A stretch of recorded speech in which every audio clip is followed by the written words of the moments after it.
Hello, my name is Isaac and this is my four-wheel camper Hawk base model. And I recently just went on a winter camping trip in below freezing temperatures at a ski resort. The video will be below if you want to see, the link will be in the description below if you want to see that video.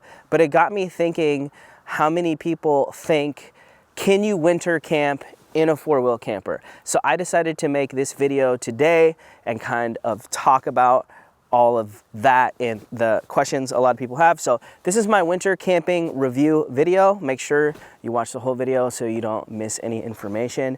And we're gonna hop into that video now.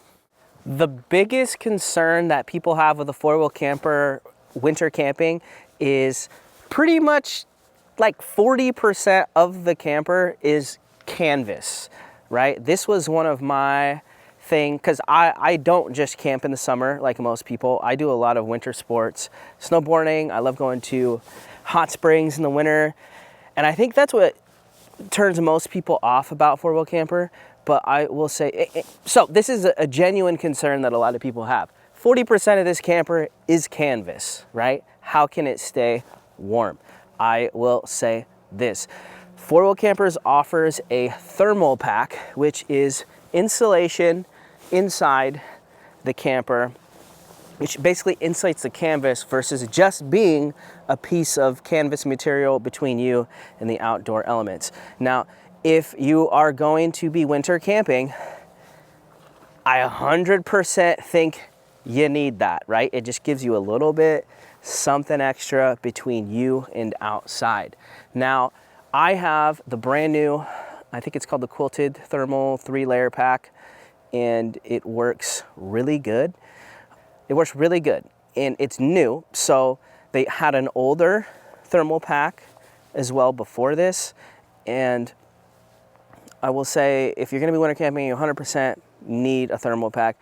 So if you do have a four-wheel camper, get it with this option. If you are going to get an older one, I would order a thermal pack, have somebody install it, four-wheel campers or mule or somebody.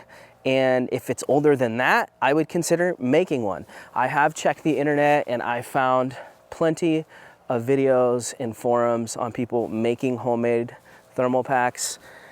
If you have the little bit of extra insulation, I think you can camp in the winter, no problem, with the next thing I'm gonna talk about, a heater. This is the exhaust to the new Truma heaters that are in the new four-wheel campers. They had old heaters before that, but I think that the most slept on thing you could do to any rig, four-wheel camper, van, bus, doesn't matter, is a heater. Every single year I see people building out their rigs, and they're building them in summer typically, and then winter rolls around and I see a million nomads out in the woods installing diesel heaters. Do yourself a favor, get a heater right out the gate. So I don't care what kind of insulation. I think it's a myth that people think you can have the best insulated van, insulation is everything. It is a lot of it, and then they don't have a heater. Like, it's not just gonna magically keep you warm. I think you need a combination of both. Decent insulation inside and a good heater, you're gonna be comfortable. Now, I will say this. So the old four-wheel campers had, and I don't work for four-wheel campers, let me disclose that right now. And this is in no way sponsored by them. These are my own thoughts. This is my own video, 100%. So the information I'm giving you is 1000% mine and genuine. Just want to put that out there. Now, the thing I've heard about the old heaters is they need a lot of power. And the old power systems didn't necessarily cut it. If you're watching this video today, which is 2024, upgrade to lithium, just saying. I was just at a ski resort winter camping, and I have the 270 amp hour Dakota lithium upgrade, and it ran the heater no problem, no sweat. And it's a thermostat. It's just like home. You set the thermostat and it'll kick on and off to keep that temperature. I was super warm, fine, in a t-shirt. So combination of insulation, heater, do yourself a favor, just do it. Do the upgraded lithium pack right out the gate. Trust me. Let's keep going. One thing I forgot to mention is, you know, I'd say 50, I don't even know the percentages, but a lot of people aren't going and buying a brand new four-wheel camper. They're buying a used one for whatever reason. They want to build it, budget, whatever. If you're buying a brand new one, upgrade your lithium, get the heater, get the insulation at the very least. If you're gonna get a used one and your four-wheel camper doesn't happen to have a heating system in it, I wanted to tell you what your options are. So a lot of people, including me in the past, have got a Mr. Heater, little buddy heater. I know you guys have heard of them. There's mixed reviews. I mean, that little buddy heater heated up a 5-window school bus that I had, no sweat, and it will heat this up, no sweat. So this is one of your options. It's like less than $100. I'll put links in the description to this stuff, and it'll heat you up. The few tips I would have on a buddy heater is don't leave it on overnight. If you're gonna use it, vent the space. So I would crack the windows, get some airflow in there so that the carbon monoxide, anyways, you know what I'm saying? Vent the space if you're gonna use a propane heater in there that's not externally exhausted like the four-wheel camper heaters from the factory. That's one option. Less than $100. You don't got to install anything. You can go to Walmart, pick one up, or buy one on Amazon right now. Easy breezy. The other option you can do is installation. I think there's a couple options here. You can get a Chinese diesel heater off of Amazon. I'll put one that I recommend down below for like 150 bucks. They work pretty good. The installation isn't that crazy, and they crank out the juice.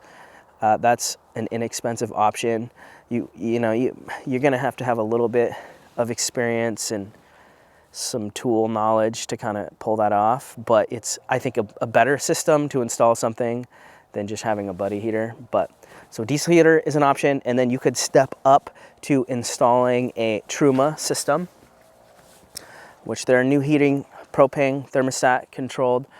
I like propane because it's efficient, but if you install a system like the TUNDRA, it exhausts outside. Another option is a Propex, and I'll find a link for that too. And same thing, it exhausts outside. So I think a lot of people just hear propane and they think there's condensation automatically building up inside of your rig. That is true unless you have an externally exhausted system. Then it's just like a diesel heater. It's dry heat inside and exhausts the condensation out. So those are your options. You want an easy, no drilling or crazy install. Use your, just get a buddy heater, and then, you know, you could do a diesel heater or some kind of fixed heater if you want to install something a little more permanent. Okay, now I want to talk about the elephant in the room. So pay attention here. There's a lot of benefits to a truck camper over a van and, you know, a bus and things like that, but that's a whole different video. We're not going to get into that. This video is specifically focusing on four-wheel campers in winter. Now, one of the things that does suck, you know, I'm not going to sugarcoat it, is you do have to get out and physically, you know, undo the latches, go into the camper to pop the thing up. Now, what that means in winter, when it's raining, when it's snowy. So like if it's dumping rain and you need to get into your camper, you have to get out into the elements, flip all those latches. You're gonna be outside in the dumping rain for a minute to pull those latches. Same thing if it's gnarly snowing, you're gonna have to get out into the elements and pop those latches.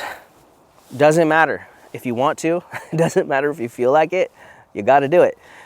You know, the thing about a van or a bus is like, you're in it, you don't have to pop anything, you turn the key off, you get out of the driver's seat and you walk into your living space. Like you don't have to go out into the elements to, you know, make your camper usable. Now, that's like, there's just no way around that. And I wouldn't necessarily, I guess it's kind of a con, but it's just something like, I think that to me is the biggest thing. As long as you do the other things like the heater and the insulation, winter camping and the four-wheel camper is no big deal. I'm not saying it's necessarily bad that you're gonna have to go into the elements. It's just something I want to make blatantly apparent as we make this video. No matter how comfortable you are once you're in there, you're gonna be uncomfortable getting there. Does that make sense? And then you have to decide for yourself whether that part of it is worth it for you over a van. And again, I'm not gonna get into the differences of why you would want a truck camper over a van or a bus, but I'd say that's the only thing, you know. Four-wheel camper in winter, you're gonna have to go into the elements regardless. You're not just gonna drive and go to sleep. You gotta get out in the rain and pop it. One thing I wanna mention real quick too is I have a friend who had a four-wheel camper that didn't have the thermal pack and still had the heater, and we were at the same event, and they told me that they were sweating. It was hot. So, you know, if you can't afford to do one thing or the other, at least do the heater over the insulation, do the insulation. So it's like, that's the priority. Just wanted to pop that in here real quick. Let's go in the camper, and I wanna talk about something in there. Welcome to the inside of my four-wheel camper Hawk base model. And the one thing that I wanted to bring to y'all's attention and that I figured out on my first winter camping trip is there are tiny little drafts. So I wouldn't necessarily say, so I have the quilted thermal 3-layer pack or whatever they call it, but one thing I did notice is like you'll see some little places where like the thermal pack isn't completely, you know, it's not perfect. I mean, but you'll feel the little bit of the cold come through that those little spots. Like, I'm trying to explain this the best way I can. With the heater and the insulation and thermostat control, like you're still comfortable, but it's just something you do notice. And I guess that's something that would be the difference between a hard-sided camper and a pop top like this is like, you will feel that little bit of draft like that. So that's just something I wanted to make mention of. I made some notes of what I wanted to make sure I touched on in this video, but obviously as we're filming it, I'm remembering other things that I want to make mention of. When I was looking at some used four-wheel campers, I found one that didn't have a heater or a thermal pack, and like that kind of was one of the main reasons I didn't go for it. And one of the things that she said to me was she would use the heater. So or not the heater, the stove. And so this is just an option for you. She said that she would turn the stove on in the camper and then that would heat the space pretty good. I personally have never done that. I would just get a buddy heater or something, but I just want you to know that that is an option. Again, if you're running propane inside and you don't have an external exhaust, vent the space. I'm gonna say it again, vent the space, okay? That is going to wrap up this video. Just to recap, this is a review of my four-wheel camper in winter conditions focused video. And I recently went winter camping at a ski resort in below freezing temperatures and learned a lot. And then I realized that a lot of people have a lot of these questions, and I wanted to just share my experience with you guys and tell you what I learned and what I figured out with my journey with my four-wheel camper. And to recap, I think I live in Oregon, right? Like it rains 90% of the year here. And you know, I'm not in California or Arizona or somewhere sunny like that. And I got a four-wheel camper. And I've been in winter conditions and it's fine. So with the few things, just to recap, heater, thermal pack, even make your own or whatever, you're fine, 100%. In one of these, in winter, snow, rain, no problem. Just want to, you know, reiterify that. You are gonna have to work for it a little bit, but I feel like that's the thing with anything. Even if you're in van life or bus life or whatever, like it's not just, this type of lifestyle isn't, you know, it's fun, but you gotta work for it a little bit. It isn't like you're at home where you have plumbing and, you know, flush the toilet and you don't deal with it type of a deal. You got to work for it a little bit, but that's part of the beauty of it, you know? Winter camping in one of these things, I think, is no problem. And again, I'll have the link in the description of this video to the video where I was actually winter camping with a bunch of other four-wheel camper homies, and you can see, like, we were in the snow in some gnarly conditions. I hope this video helps some of y'all. I was just the last night thinking about it. I was like, this would be a really cool video that I wish I could have watched as I was shopping for these, because this might be the reason that some people might not buy a four-wheel camper. I just wanted to share the information that I've learned. I don't work for them. This is all my own knowledge and my own experiences. And I love the thing so far. And if you're thinking about a four-wheel camper or a truck camper in general, or you just love nomad lifestyle and going out and just outdoor adventuring and exploring, consider subscribing, because anytime I come across knowledge like this or something, I'm going to make a video. So make sure you don't miss one. Thank you guys so much for watching. I truly appreciate it. Like, comment, subscribe. Let me know if you think I missed anything, because like I said, I'm learning as I go. I'm not a professional here.